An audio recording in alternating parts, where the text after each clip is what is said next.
He's my guest of honor.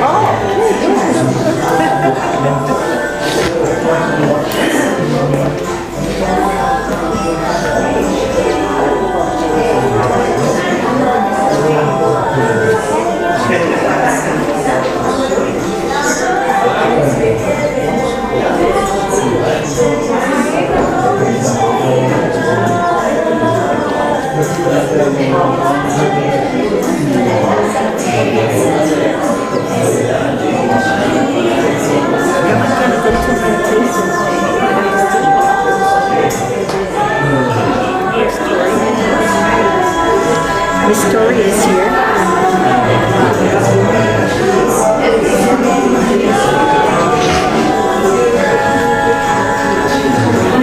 Tori is the MC. Lindsay and Coletta has fun. Okay, where's that?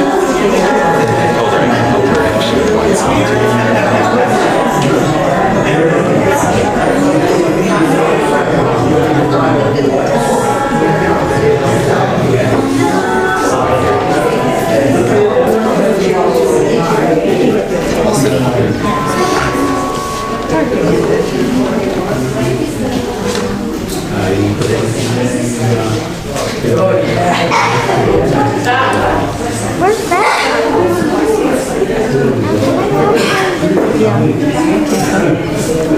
No, that was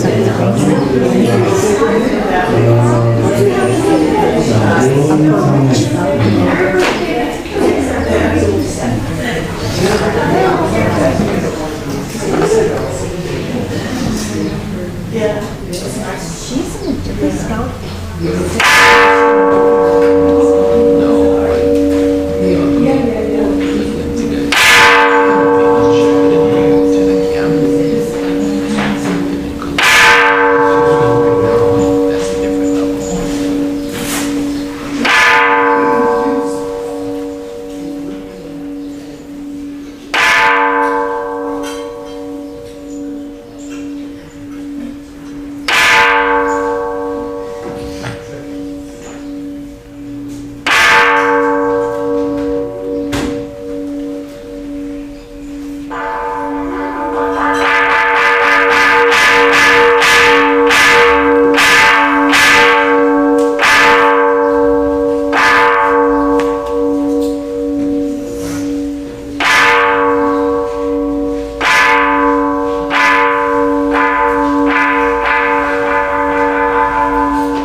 Good morning. I'm Tori and I will be your MC this morning.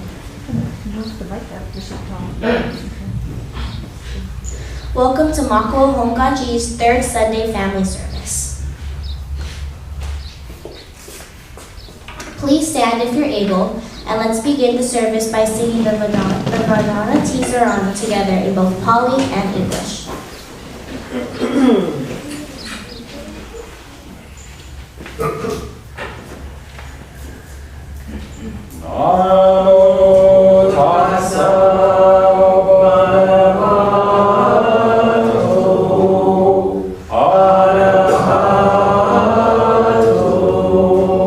Sama satu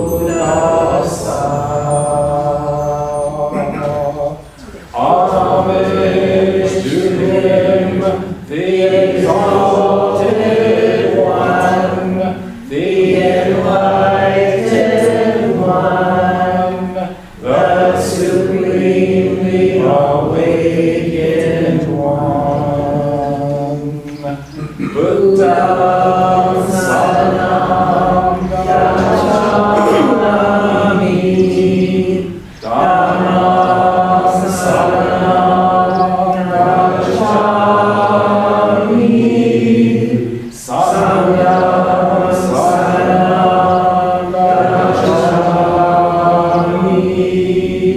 I go to the Buddha for guidance. I go to the Dharma for guidance. I go to the Sangha for guidance.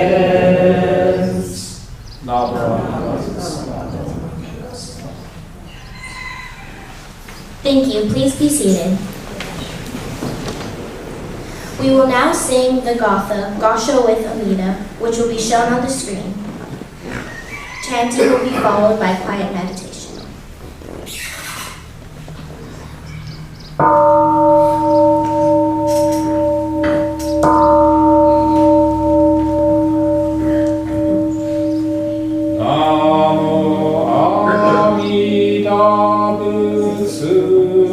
I recite Amida's name with deep joy and gratitude.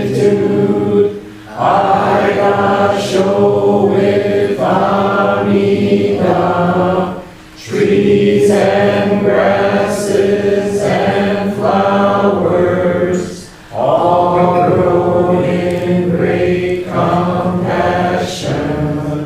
His light shines throughout the world. I gasho with Amida. Flowers bloom and flowers fall. From the seed sprout new flowers. This is the truth unchanging. I gasho with Amida. Springtime brings the happy birds. Their songs all praise Amida. I join them in Nembusu. I gasho with Amida.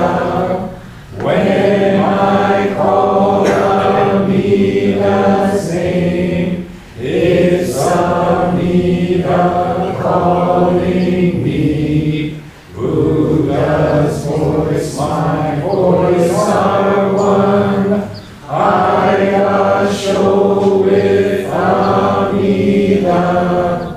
When I'm lonely, I recite Namo Amida Butsu. Then I feel great compassion. I gasho with Amida. Nembusu in work and play. Every day with Amida. Every moment filled with light. I gasho with Amida. Remember the golden chain. Kindness to all living things. I will follow this teaching. I gasho with Amida. In the clear bright morning sun, in the fading light of day, in the darkness of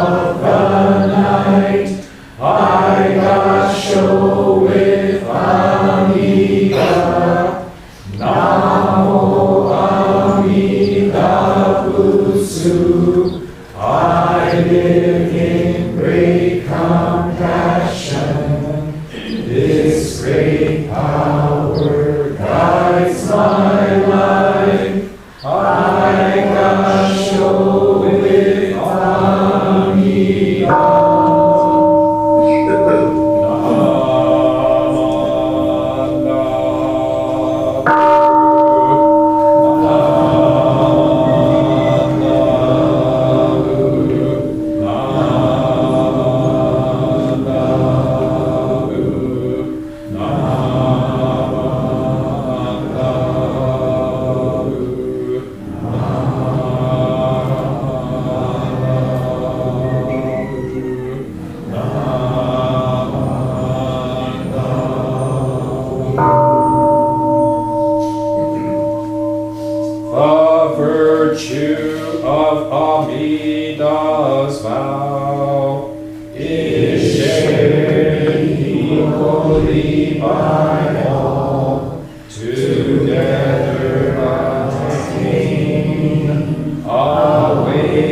Let's sit together quietly for a few moments. So just relax and get comfortable. If you're able, sit forward in your seat and place both feet flat on the ground. Sit up straight and align your head, neck, shoulders, and back in a straight line that goes down to the floor. Place your hands comfortably in your lap. Now close your eyes and just breathe. Breathe in and breathe out. Breathe in and breathe out. As you breathe in, you feel the energy of this beautiful morning filling your body. And as you breathe out, any stress or worries in your mind just fade away. Just breathe. The sound of the gong will signal the end of our quiet meditation.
Everyone is welcome to offer incense and express the gratitude of the Buddha, the Dharma, and the Sangha.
They started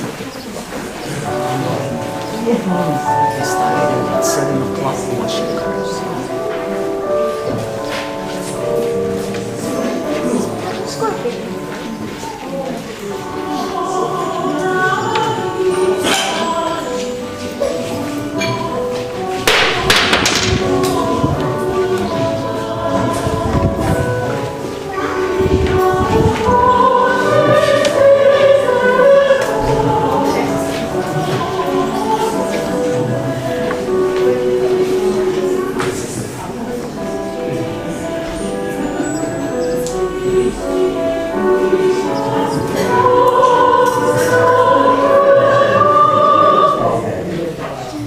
Thank you. Now let's all recite the golden chain of love together. Let's begin.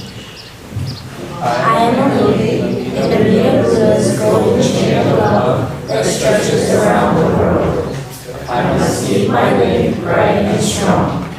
I will try to be kind and gentle to every living thing and protect all who are weaker than myself.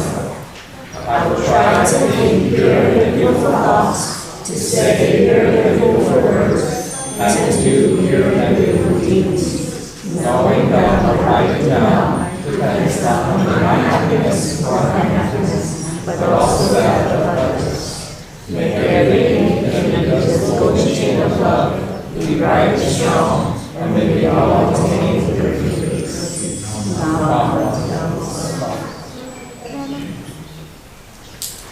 Please stand if you're able and let's sing the Gotha, Buddha Loves You. The lyrics will be shown on the screen.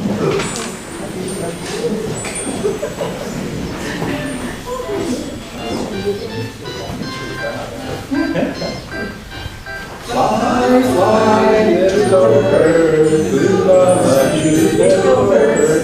Tweet, tweet, tweet, tweet, tweet, tweet, tweet. You have to sing louder because the music's soft. Buddha loves you, little pup. Ow, ow, ow, ow, ow, ow, ow. Cry, this little cat. Buddha loves you, pussycat. Meow, meow, meow, meow, meow, meow, meow. Okay, here comes the fun one. Okay. Swim, swim, little fish. Buddha loves you, little fish. Swim.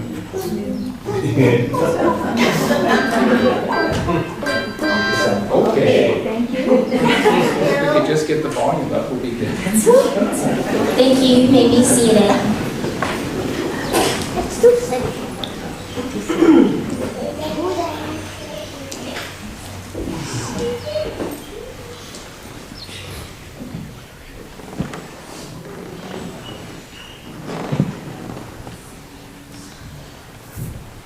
Live from Makawao.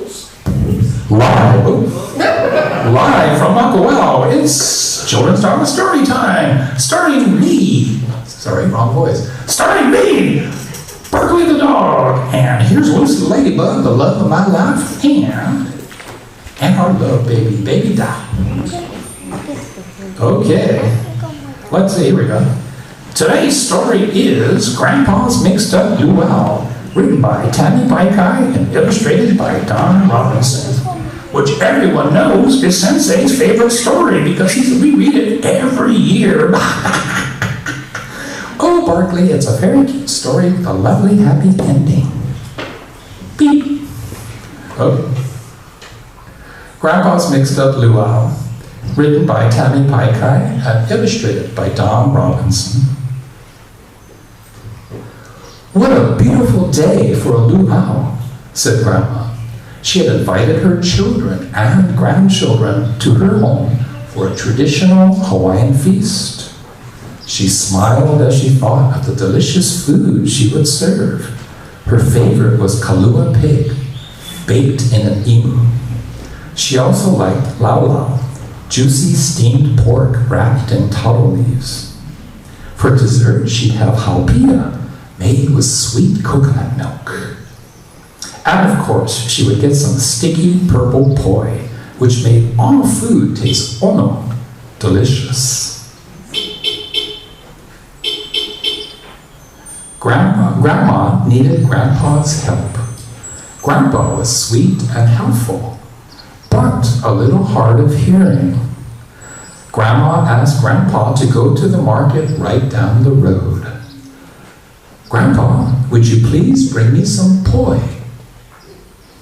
Okay, Grandma, Grandpa said with a smile as he walked out of the house. Grandma was sweeping the floor when Grandpa walked in with a little Hawaiian boy that lived next door.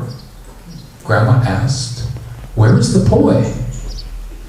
Grandpa said, "Oh, I thought you said boy." No, not boy. I said poi, Grandma exclaimed. But that's okay.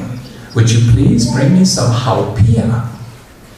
Okay, Grandma, Grandpa said with a smile as he walked out of the house. Grandma was setting up the chairs and tables when Grandpa walked in with the little Hawaiian girl that lived next door. Grandma asked, "Where is the haupia?" Grandpa said, "Oh, where? I thought you said Malia." No, not Malia. I said haupia, Grandma exclaimed. But that's okay. Would you please bring me some lau. Okay, Grandma, Grandpa said with a smile as he walked out of the house. Grandma was putting out the plates and the forks and spoons when Grandpa came home with many hula dancers, dressed in colorful tops and tea leaf skirts with pretty flowers in their hair. Grandma asked, "Where is the lau?" Grandpa said, "Oh, where? I thought you said halal." No, not halal. I said lao, Grandma exclaimed. Grandpa, if you don't bring us something to eat, we won't be able to have a luau. Now, would you please bring me some kalua pig? Okay, Grandma, Grandpa said with a smile as he walked out of the house. Grandma was mixing a batch of purple passion fruit punch when Grandpa came home with several strong men carrying a canoe. Grandma asked, "Where's the kalua pig?" Grandpa said, "Oh, where? I thought you said, bring a canoe that's big." No, not a canoe that's big. I said kalua pig, Grandma exclaimed. We need food for the luau. We have a lot of people to feed, but we don't have any food. Grandma gave a big sigh. Honestly, I don't know what to do. Okay, Grandma, Grandpa said with a smile as he walked out of the house. Grandma was cooking a big pot of rice when Grandpa came home. Grandma asked, what is that? And Grandpa said, "Just what you asked for, a lot of stew." Grandma couldn't believe her eyes. In the back of Grandpa's truck were about 100 containers of Hawaiian stew. Grandma shook her head and laughed. I said, "I don't know what to do, not a lot of stew." She kissed Grandpa on the cheek and said, "Mahalo, Grandpa. Thank you for bringing all of this stew. Now we will have a luau with our ohana and new friends." The children and the grandchildren all arrived. Malia and her brother brought over their parents, and the canoe paddlers sang and played the ukulele, and the hula dancers danced. Both Grandma and Grandpa smiled as they passed out bowls of stew. And everyone enjoyed themselves at Grandpa's mixed-up luau. The end.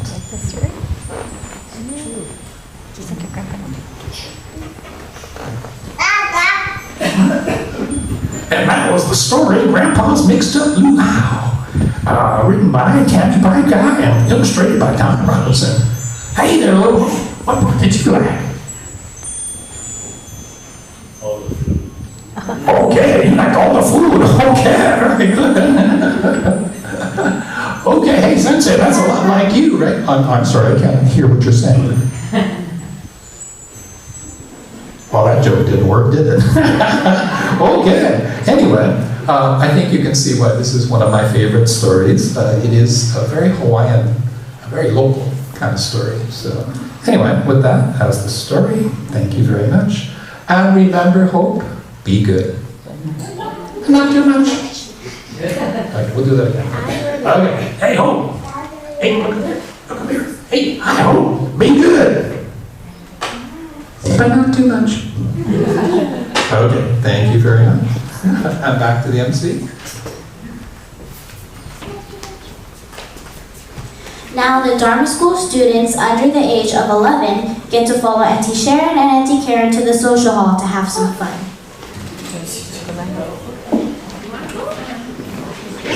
Turn it on. Where's the other one? On for us. I don't think it's on. This. Okay.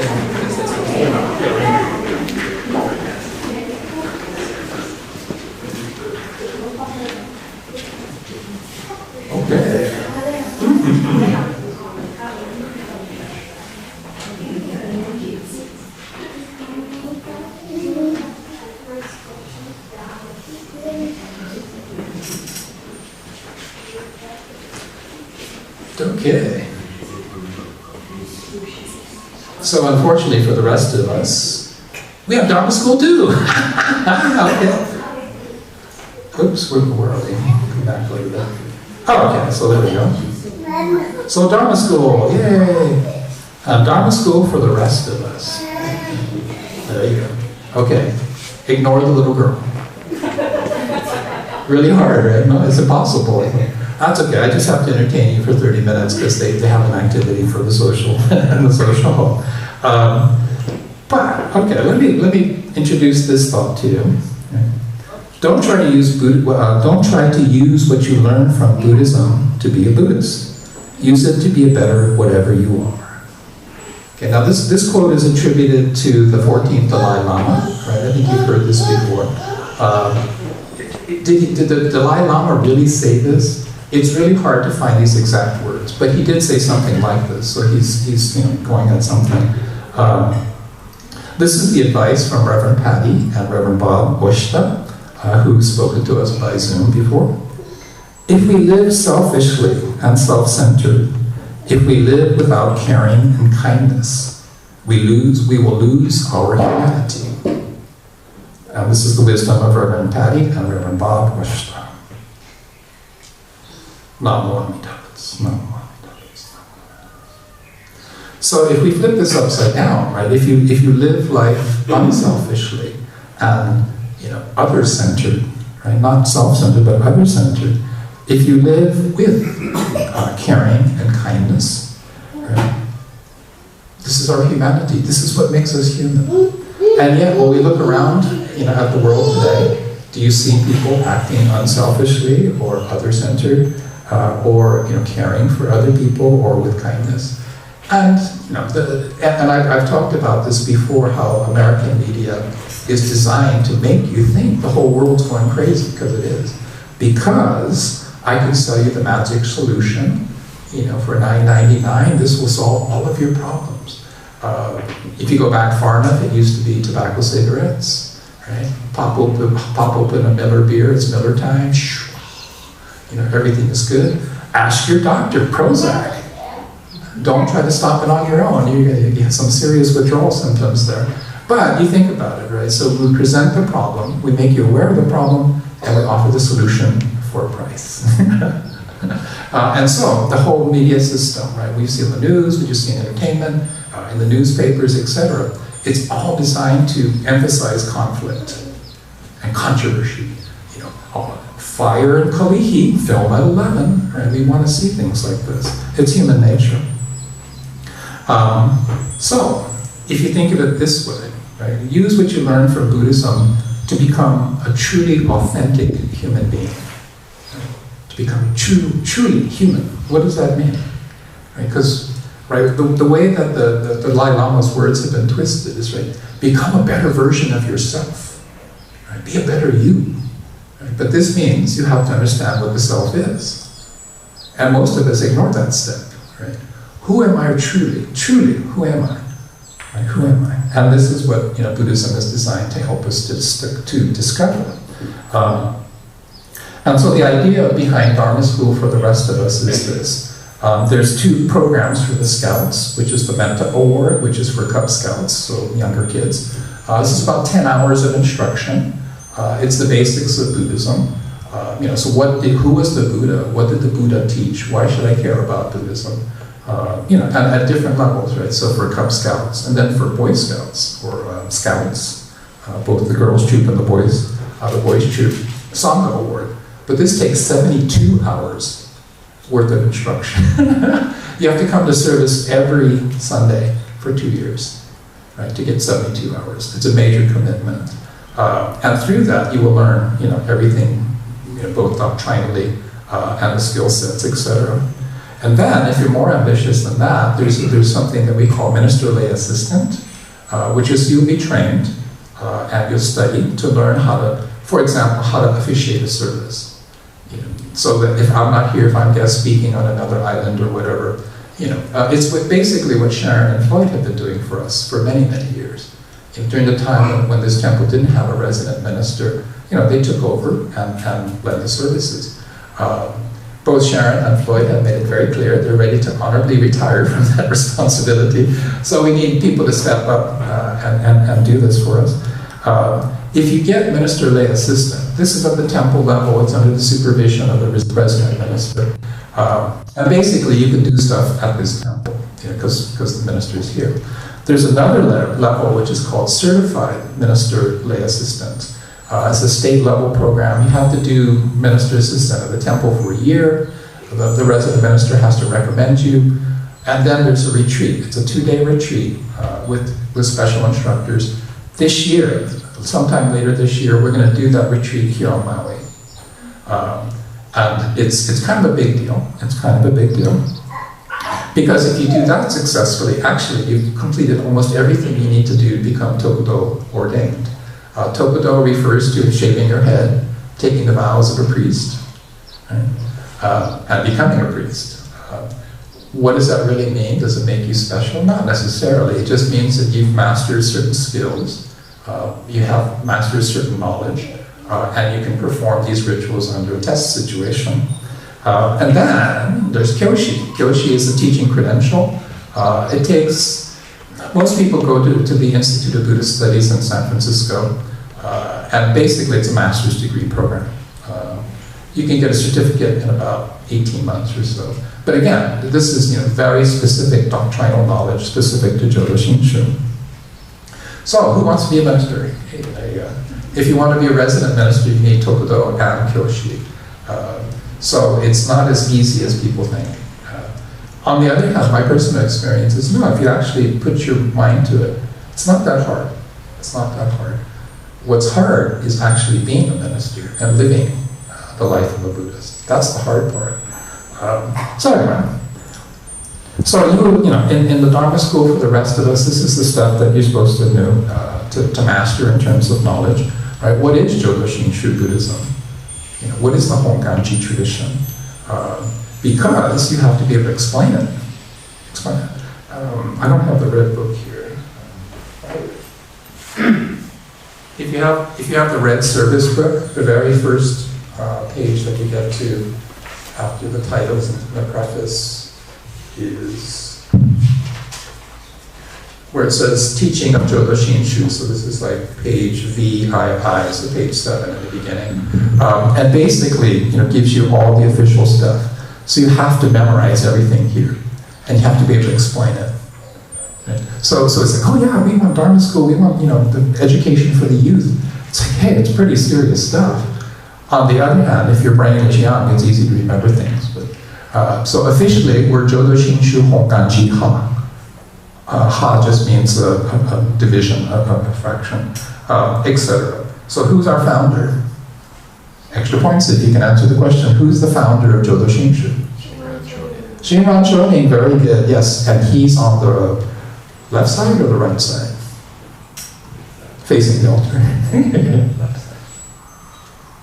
Right side, yes, very good. So the official name, right, Jodoshinshu Honganji-ha, the head temple, Ryukozan Honganji. How many of you heard that one? Yeah, most people have. The object of reverence is Amida Tathagata. Now, explain to me the difference between a Buddha and a Tathagata. Right? We expect kids to know this stuff, so Cub Scouts do. The 3 Pure Land Sutras, you know, I'll give you $100 if you could name the 3 Pure Land Sutras. I mean, seriously. Because you have to do it in English and Japanese. Also helps if you know the Chinese characters. All of Shinran Shonin's major writings, which is the big book, everything Shinran ever wrote. You have to master all of this stuff. And you have to memorize the Shoshinga, which you know, Mitch is trying to do. He likes chanting.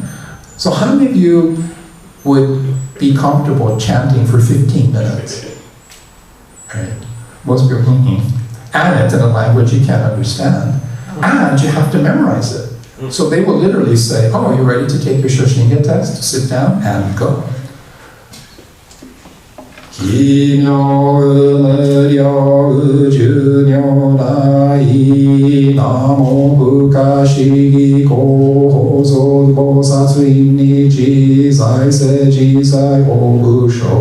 Token Shobutsu Jodo Im Gokudo Ninden Shizen Mak Konryu Joshu Shogan Shotsuke Budai Guzei. And that's only the first 8 lines. There's 120 lines. Right? Now, I speak, read, and write Japanese, so I have an advantage. I also read Chinese, sort of.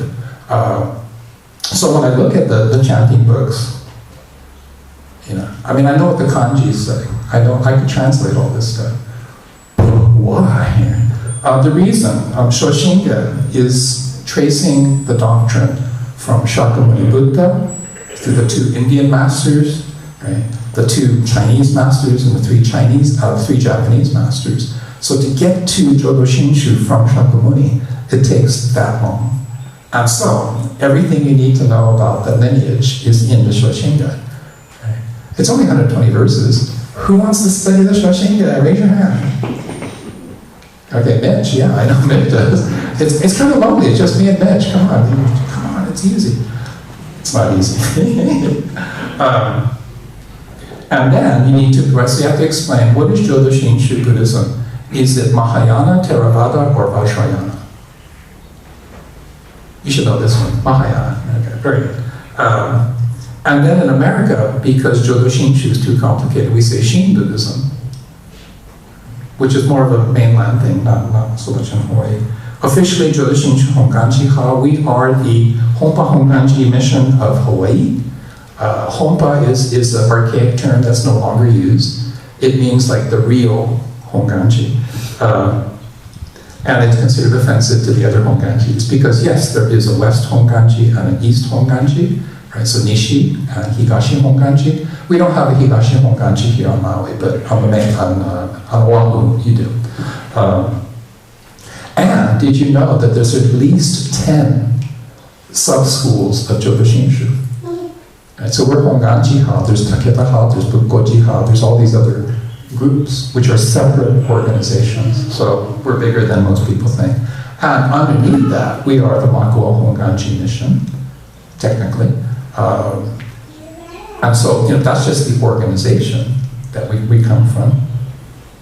So what are the roles, right? If you take minister lay assistant training, if you do Dharma school for the rest of us, you could do things like being the MC. You know, Tori just stepped up this morning and said, give me the script and give me the iPad, we're ready to go. And of course, I do have to say, Tori, you were absolutely amazing as Clara. I can let that crackers. So if you had a chance to see it, it was a fabulous production, and she was the featured dancer in the lead role. So pretty slick, you know? Which explains why she's comfortable, you know, public speaking, right? Most people would rather die than speak in public. I mean, literally, there's a lot of research which shows people just like public speaking, no, they run for the door. So it's something to learn how to do. But also a service coordinator, right? Who coordinates all this stuff? I tend to make the slides just because it's on my computer. But right, making sure the altar is set, making sure the incense burners are ready to go. New person comes in, show them how to offer incense, show them, they do little explanations and stuff. Altar adornment. The next time we do this, I'm thinking next month, if we have the time, I'd like to have everyone come into the altar. Because for the most part, you don't have a chance to come into the altar. And we'll talk about all the different pieces, right? How, what they're for. And then also talking about adornment, right? So you can see the flower arrangement, right? The main flower arrangement, the candle representing the light of wisdom. So again, everything has meaning. So Sharon's grandson, Tai, I was explaining to him, and then saying, just on this table here alone, so just on this main table here in front of the altar, there are the 6 birds of the Pure Land. So the 6 birds of the Pure Land are on there. Also, he's being very clever. He noticed the 6 birds are on my kesa as well, including the 2-headed bird, the bird of paradise, the phoenix bird, the one that comes back, etc., etc., etc. So again, there's a lot of things to learn about this. I'll just go here. Okay, so this is the most important thing I learned in Tokudo was 2 Japanese words. One, doryoku, right? Effort, hard effort. It's how much effort you put into it. And the other one was taido, attitude, right? Your attitude toward it. So, in Hawaii, they train us to do certain things in a certain way. And you show up, 10-day retreat. You have to show up with your head shaved, right, to get ready for this thing. 10 days. You literally go inside the gates, they close the gates, they don't open the gates for 10 days. You're locked into this temple for 10 days. And they do all of this ritual. And they test you on this stuff because, again, in Japan, it's very important how you do things. Right? How you set up the altar, how the flowers are arranged, where's the candle relative to this and that. How do I put my robes on?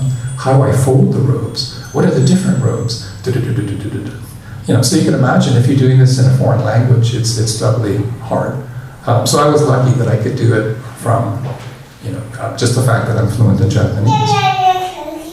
So here's the things that we'll be working on in terms of ritual skills. Gassho, right? Gassho. What is gassho? Why do we do it? Right? And there's an explanation for it. Gassho, of course, comes from the Sanskrit anjali, which is putting both palms together in this gesture. You see this across Asia. If you go to Southeast Asia, particularly Thailand in particular, this is the standard greeting for people. And in Thailand particularly, how high you put the hands reflects respect. So if the king of Thailand, just walked in the room, you'd be putting your head up here. If you go to the Sukhothai Hotel in Bangkok, a great hotel, all of the staff will greet you like this with the hands in front of the face because you're the honored guest. Right? If you're seeing your old buddy from junior high school or something, it might be like this. It's just kind of casual. But right, that's where this comes from. When I teach this to the preschool kids, I tell them, think about it. Right? If your hands are together like this, you can't get in a fight. Right? What's the first thing that happens when you start getting angry, you want to fight? No, take a deep breath. Put on your Buddha face, put your hands together. And also during the pandemic, this is a good way to say hello to people without touching hands. So again, right, people say, so why do I do it? Because the next one becomes harder, Daihai. Daihai refers to bowing. Right? And as an Americans, right, bowing to someone is not something in American culture. It represents submission. The US president bowed to the Emperor of Japan. It was a controversial thing. Because the US president, we don't bow to anybody. And that's our attitude. However, in Asia, it's a different thing. And again, so the 15-degree bow, which is the equivalent of a chakra, it's like saying hello, hello, hello. And then the deep bow, which signifies respect and gratitude. And it's something you have to work on. Because as Americans, we tend to bow from the head down. No, in Japan, you have to keep straight from the hips. and then the 45-degree bow. If you're using your Nenju, right, when you hit 45 degrees, the strings point straight down to the ground, which is actually pretty hard. So you can imagine that if you're sitting on the ground like this, doing a 45-degree bow is not easy. And technically, right, we should be putting both hands and forehead on the ground, the 5-point bow.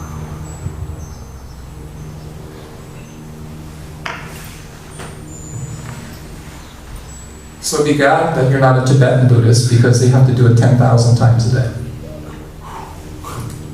Not everybody does it, but if you go to Bodh Gaya, the place of enlightenment in India, you will see people out there with these polished ramps, you know, and they literally, their practice is to do it 10,000 times in a day. So they have like a piece of wood, you know, a ramp kind of looking thing, and you will see them.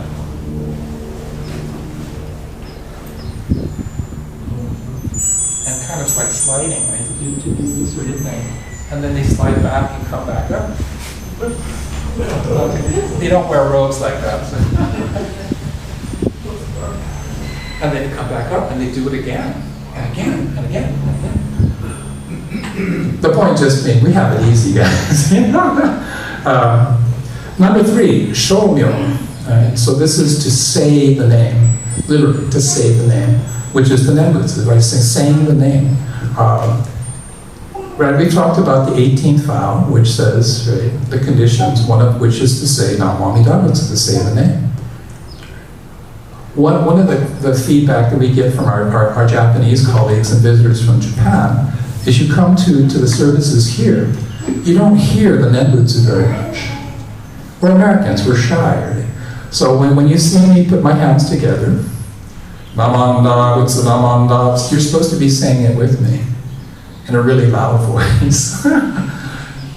My first day at the seminary in Kyoto, 125 people in a big hall. We're all sitting like this on the ground. Right? And when they say Gasho, Rai Hai, then everyone starts going, Namanda, Butsu Namanda, Butsu Namanda, Butsu Namanda, Butsu Namanda. 120 people in the same room doing that. Okay. So just to show you how culturally unacceptable that is, everyone, please put your hands together.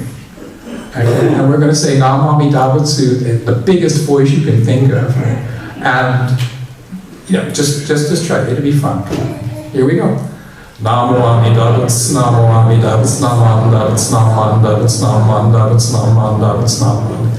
Okay, I can't hear you. Okay, louder. Namanda, Butsu Namanda, Butsu Namanda, Butsu Namanda. So people ask, it should be Namo Amida Butsu. You know, technically that's how it's pronounced. And this is where one of the teaching methodology was where we fall down. You can say it any way you like. Namanda, Namanda. I copy my classmate from Brazil. Namanda, Butsu Namanda, Butsu Namanda, Butsu Namanda. So let's try that one. That's kind of fun, right? Hands together. The biggest voice you can possibly manage. Namanda, Butsu Namanda, Butsu Namanda, Butsu Namanda, Butsu Namanda, Butsu Namanda. So what happens is you start feeling this vibration. You can imagine 120 young people in the same room going, you know, and they're all priests. So again, it's this feeling of this vibration. In Japanese, a very, very famous Dharma talk, they talk about the calling voice, right? Amida no yogi voe, you know, the voice that calls you. Right? So that when you hear Namo Amida Butsu, this is Amida reaching out to you saying, compassion is here. Compassion is here. If you need a helping hand, compassion is here. So why don't we say Namo Amida Butsu out loud? When you offer incense, right? Namo Amida Butsu, Namo Amida Butsu, Namo, in the biggest voice possible. Particularly if you go visit Hironaka Sensei's temple during the service, he'll be super happy if you say in a super big voice. Because for him, right, because he's from Hiroshima, in Hiroshima, I mean, literally, everybody will just be blasting it out. I wish I had the recording with me, but If you go to Honzan, so the mother temple in Kyoto, for the, was it 6 o'clock service? 6 o'clock start, the morning asaji. It's very famous. There's this one priest. So when I was a student, right, I go, try to go every morning just to be funny. It's really cold, by the way. But he's totally famous for the whole time. You hear him in this huge voice, and this is the main temple. So the hall is the size of a gym. I mean, it's huge, right? And you could fit 1,000 people in that thing. And he's just sitting there, in the very front row, going, Namanda, Namanda, Namanda, Namanda, the whole time.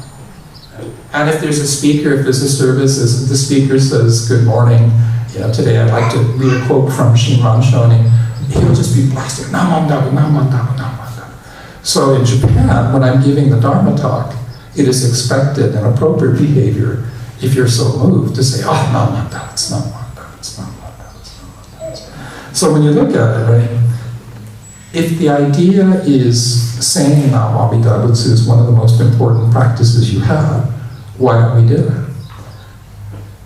And so that's why we teach this ritual, right? Why should you do it? Right? Our mind goes, well, what's in it for me? Is it a mantra? If I say it 10,000 times, do I get to go to the Pure Land? We say no. Is it a prayer? Right? A petitionary prayer. Oh, Amida, please give me something. Nam Amida, it's not Amida. No, wrong. It is Renyo Shonin, number 8, who's on the left side. He describes it, we say it as an expression of gratitude because we realize that Amida's compassion has embraced us just as we are, even though we don't deserve it. Even though we don't deserve it. If you really want to get into practice, here's a good one. Sutra chanting. Right? We sing the hymn, Gasho with Amida, in English every Sunday. One, because it has a lot of meaning in English. It's one of the few songs that we sing that actually make some sense. But it's not considered a sutra, because it's not the words of the Buddha. So we have several sutras that we do here, in addition to Shoshinga, right, which again is considered a hymn, not a sutra. But to truly understand Buddhism, you're supposed to go through these things, the sutras. We have all of them, the 3 Pure Land Sutras, which you have to memorize the names of, on the stand right there. So, who wants to do, sutra chanting in English, in Japanese? Why not? Okay, somebody's phone's going on. And then group recitation together. So you have things like when we read the Golden Chain of Love, right, and we say it together, it is a group recitation. So again, all of these things, right? We can question why, and as a trained minister, as a trained teacher, I can explain why. But we want to know what's in it for me. And so this is going to be kind of the conclusion: is that we do all of this stuff, but in the end, it comes down to what's in it for me. This is human nature. This is the true self. Right? So to aspire to be a better version of this selfish, arrogant, angry person that I am, does that mean I'm more angry? Or would I use Buddhism to get more angry? No. You use Buddhism, what you learn in Buddhism, to understand who you truly are. Right? And if you understand you're an egocentric, self-centered person by nature, that's human nature, that's when you start to begin to, 1, modulate that behavior, and 2, to understand that, your birth into Pure Land, becoming Buddha, despite being an imperfect human being, is guaranteed. It's guaranteed. But you can't explain it to other people. That's the hard part. So it'd be more fun if I just said, like, you need to have a nenju, you need to have one of these things, you need to say Nam Amida Butsu 10,000 times. Right? And you could go to your friends and say, hey, I say Nam Amida Butsu 10,000 times. But that's not how it works.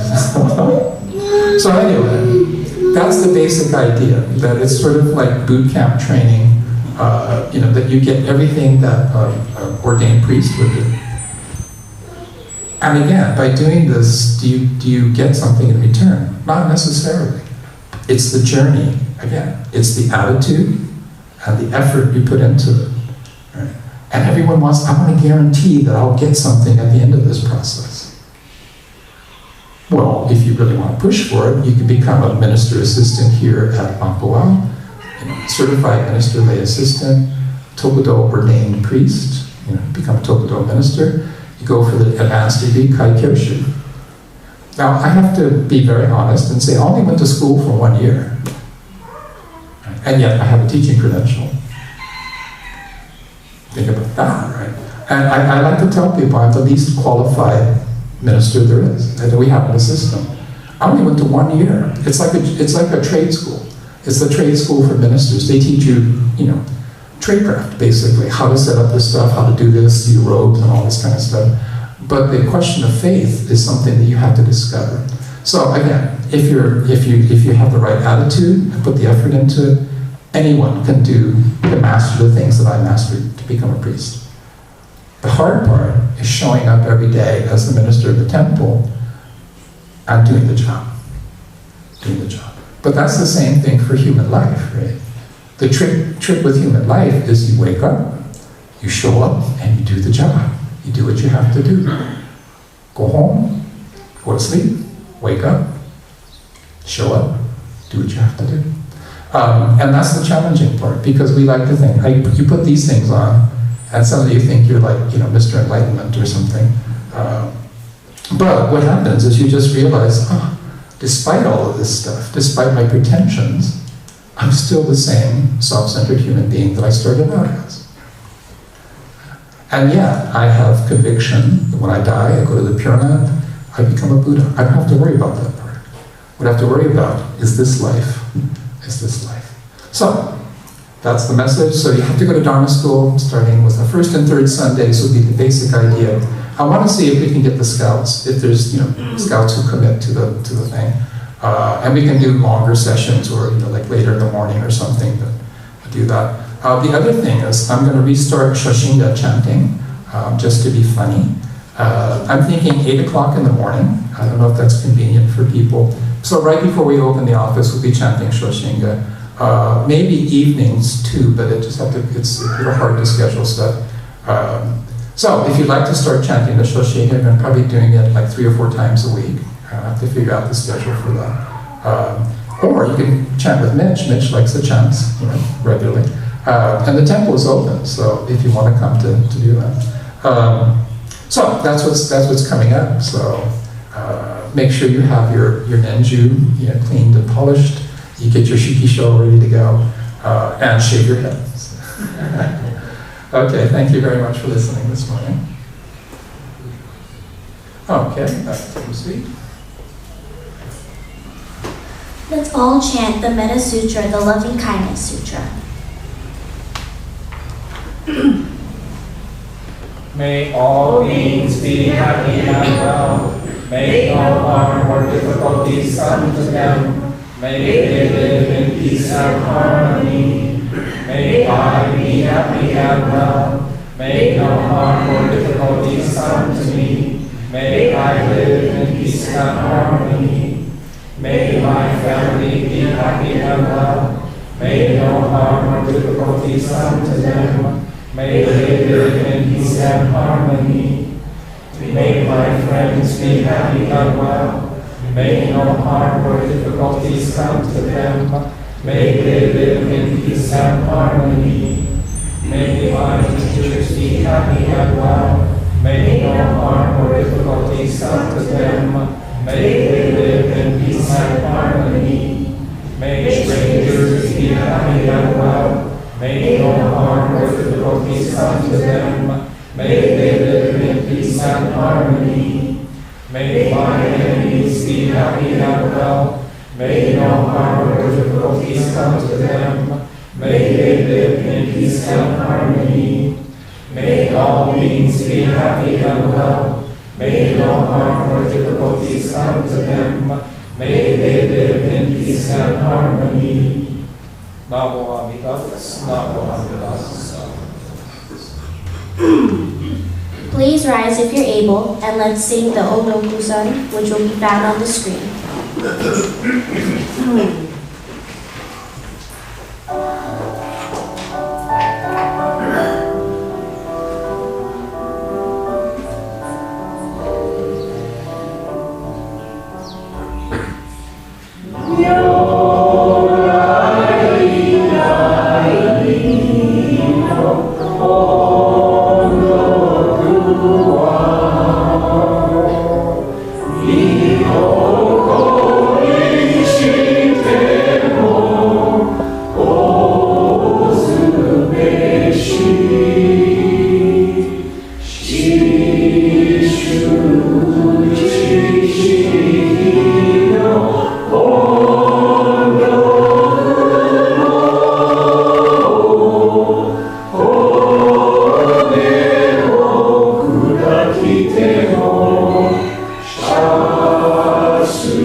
please remain standing and let's sing the Nembutsu, which will also be found on the screen.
Listen to the Buddha's teachings, even if you must take time out from your daily business. To believe that you will listen when you have some spare time is shallow thinking. There is no tomorrow in listening to the teaching. The wisdom of Enyo Shonin, who lived from 1415 to 1499, is the 8th Monshu, the great restorer of the Honganji tradition. Namo Amida Butsu, Namo Amida Butsu, Namo Amida Butsu.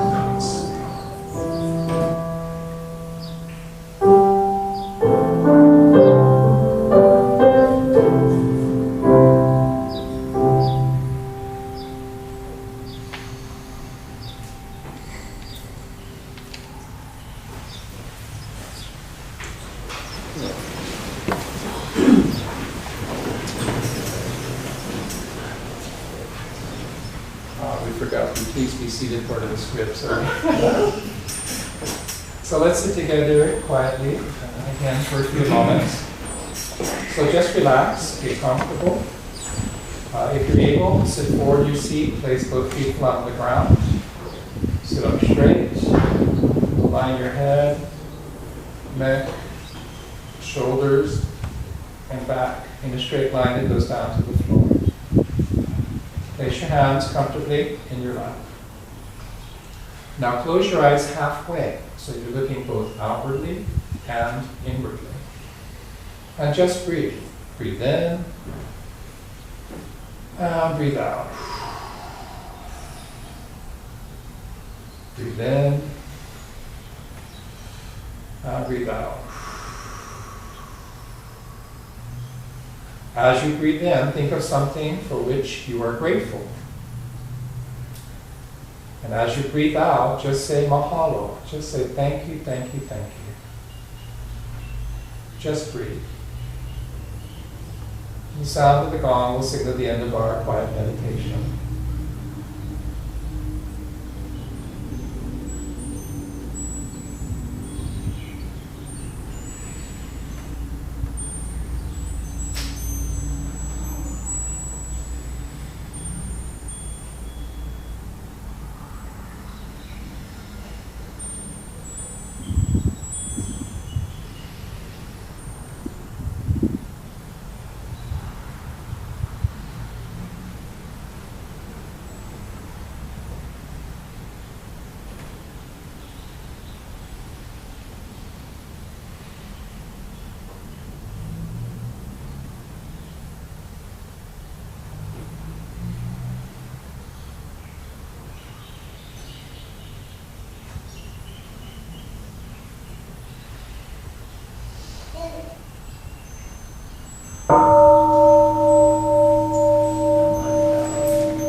Mahalo nui loa. Thank you very much for coming. Very good, Doreen. Sorry, I didn't update the script.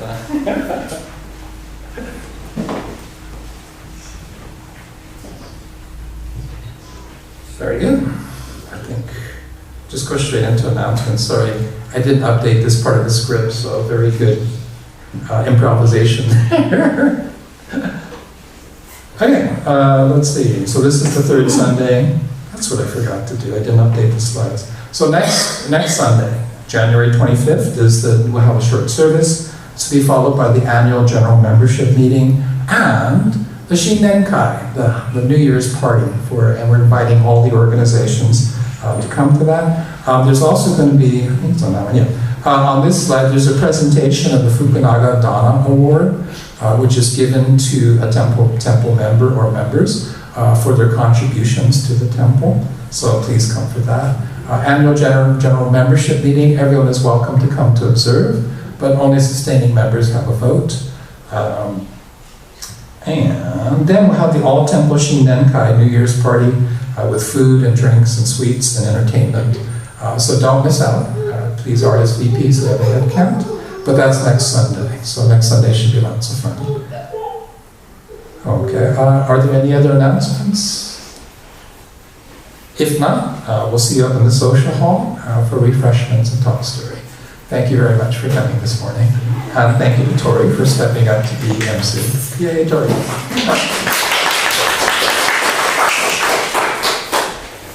Okay.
Somebody's there.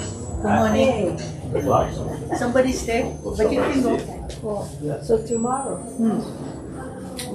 Yeah.